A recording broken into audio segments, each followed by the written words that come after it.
When a serious accident happens, it's very often not just an accident. It can be a criminal matter. There's a dark trend where safety professionals or site supervisors are used as the scapegoat to avoid corporate responsibility. If you don't want to be the fall guy, stay tuned. That's what we talk about today.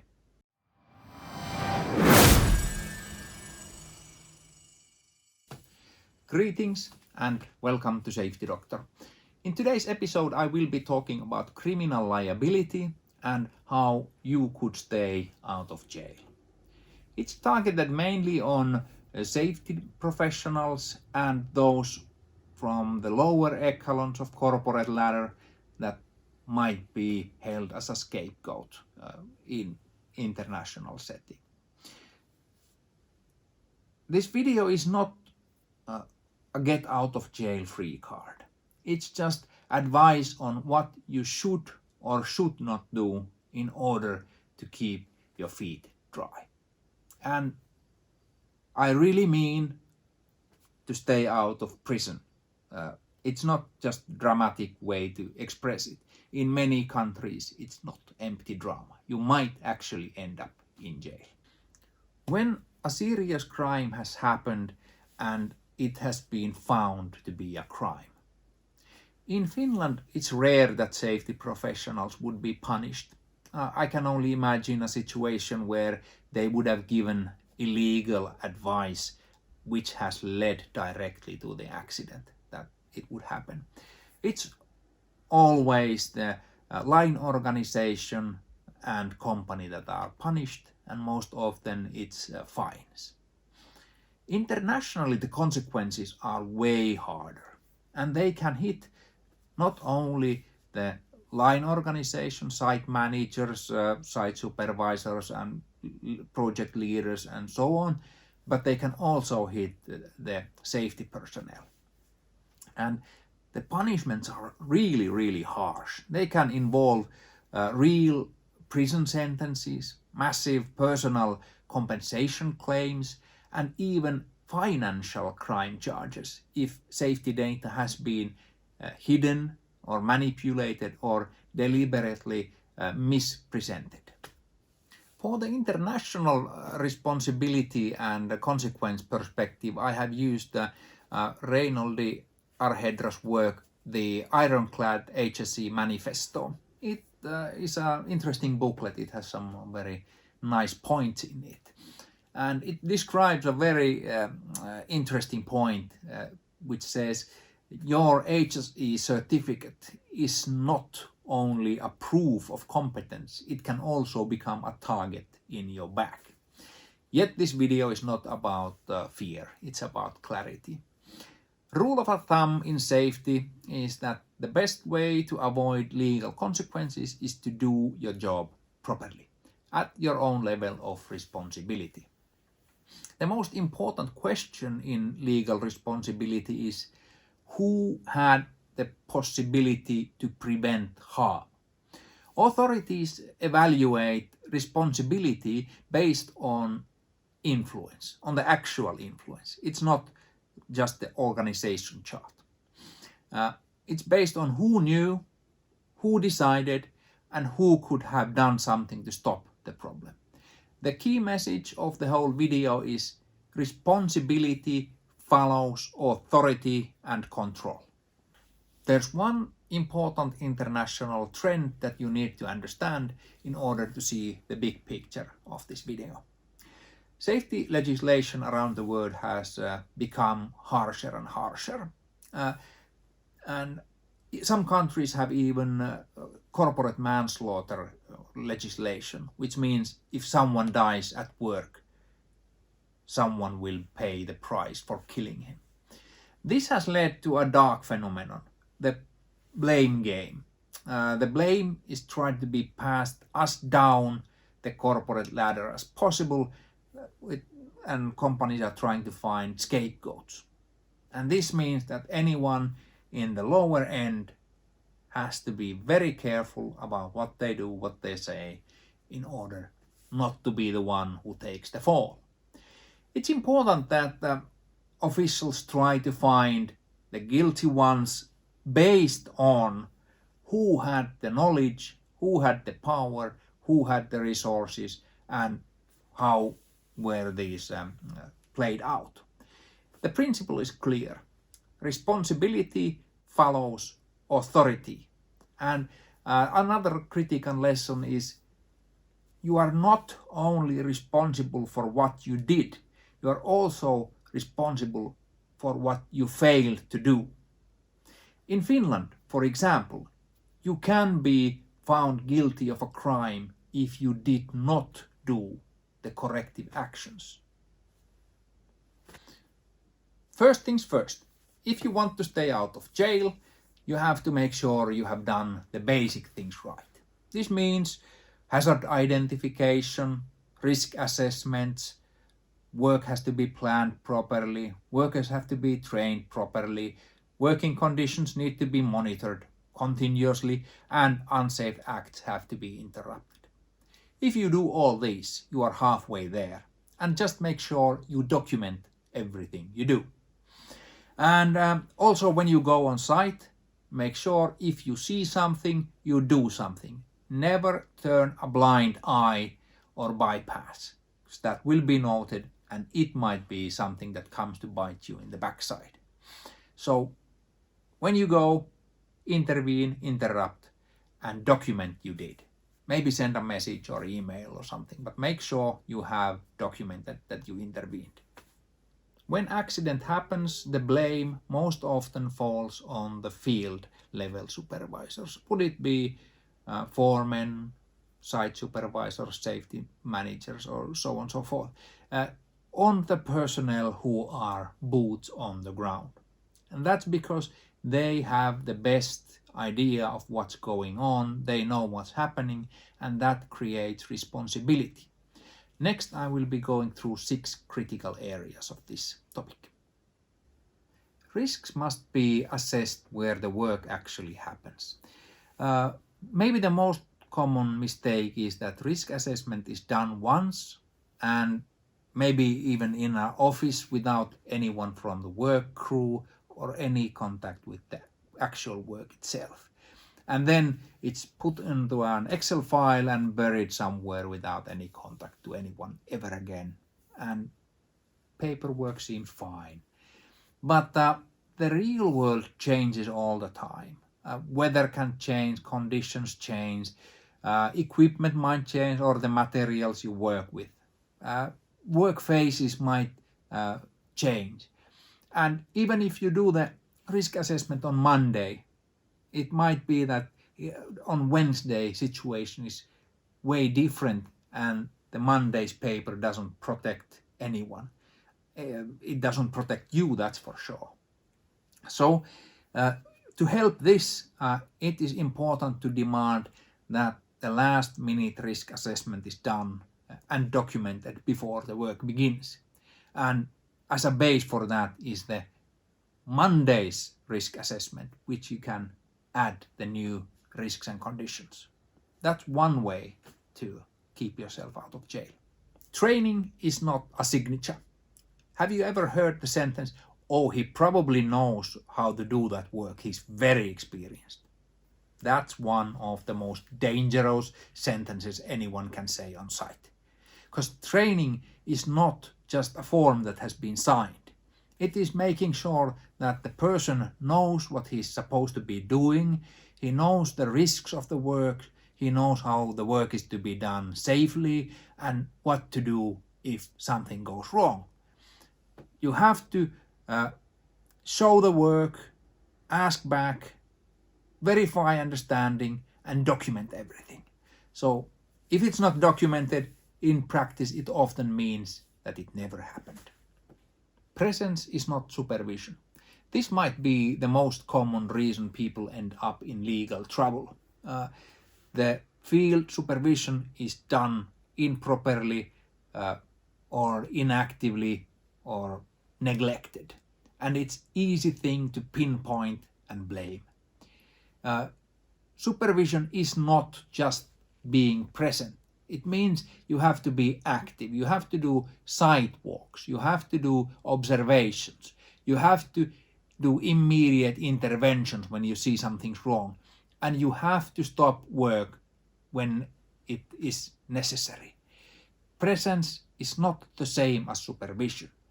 If you see something dangerous happening and allow it to continue, it's not the worker's mistake, it's yours, and you deserve to go to jail for that. Truth must not be sacrificed for zero accident targets. It's an uncomfortable truth that today many safety professionals are pressured to hide accidents and incidents in order to protect zero. In these situations, good principle has become a dangerous demand. And don't get me wrong, zero accident is an excellent vision, an ideal, but it must never become a system where reality is hidden so that the management metrics look fine. I talked about this more in my previous video. Let's talk about zero. The ironclad HSE manifesto raises the same thing through ESG reporting. If safety data is deliberately manipulated to protect investors, funding, bonuses, or executive reputation, this is no longer just poor safety leadership. In some countries, it can become a criminal offense. The pamphlet states it directly. If you participate in manipulating safety data, you will be indicted for securities fraud. Your job as a safety professional is not to protect metrics or KPIs. Your job is to protect people. Do that and stay out of jail. A signature is a legal responsibility. Imagine a situation. You are on site and you are handed paperwork, a document you have to sign in order for the work to continue. You see that something is obviously wrong and you don't like it. The ironclad HSE manifesto calls it the signature trap, and I think it's a good term for this. You see a problem, you disagree, but the boss above you says, just sign it, we'll fix the problem later. Or don't stall the production, we will be delayed and that's expensive and it's your fault. Or isn't this just an unnecessary protocol? Can we just skip it? Or my favorite, this is how we have always done it. We've done this work for 20 years and nothing has happened. If you sign, if you cave in and something happens, fast forward, you're in court. Nobody talks about the pressure, the timetable, stalling. They only talk about how you signed the permit. You gave the permission to cut corners, to ignore safety rules. A signature is never just paperwork. It creates a legal responsibility. So if you do not agree, if you see that there's something wrong, never sign a document you can't agree upon and that you cannot take responsibility of in court of law. Stay out of jail. Documentation can protect you. A paper with no real action behind it doesn't help you. It can actually be harmful. But then again, an action without any evidence can be very hard to prove later. So if you are on site and you take action, you stop work, you pass a warning, identify serious hazard, or demand a corrective action, leave a trail. It can be email, it can be text message, shared video or photograph, something that can be verified later. Let's take a real-world example. Once when I was on site visit, I saw from far away that there was a guy walking on top of a beam. I took a photograph immediately for evidence and I went there to stop the work. and I told the supervisor the work must not continue before it's made safe. Then I went on with my tour. When I came back to the same spot again, I saw from far away that the work is continued just the way it was before. I took another photograph and I went there to stop the work again. And then I escalated it to my boss and the levels up from there. The important thing here was that I could prove from the timestamps in the photographs that first one happened at 1200 hours and the next one half an hour later. So the work had been continued despite of my previous orders.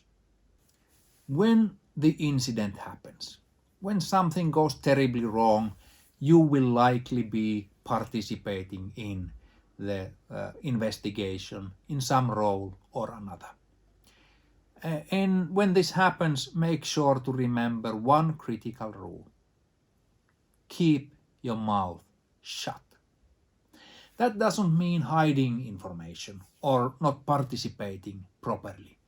It means you do not guess, you don't speculate or explain emotionally or especially sign anything that's not fully true.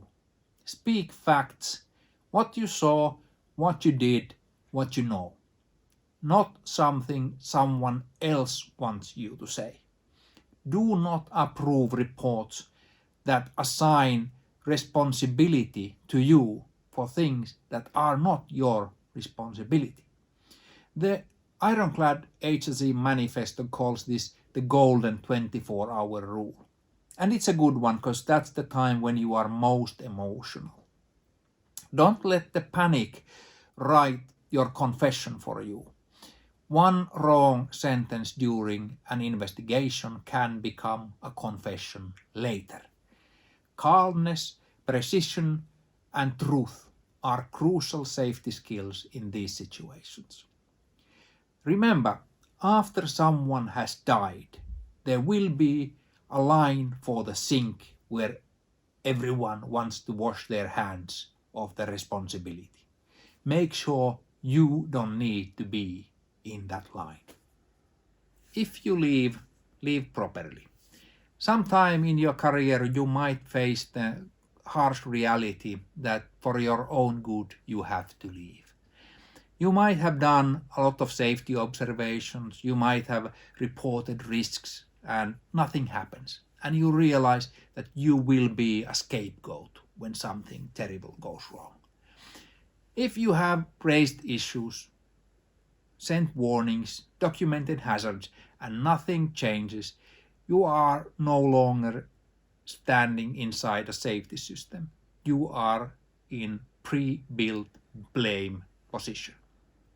Leaving that is not weakness, it's professional self-protection. But you should not leave quietly. If you leave and serious risks remain, the company might try to pin that on you. So when you leave, it's not just returning the keys, it's legal boundary setting.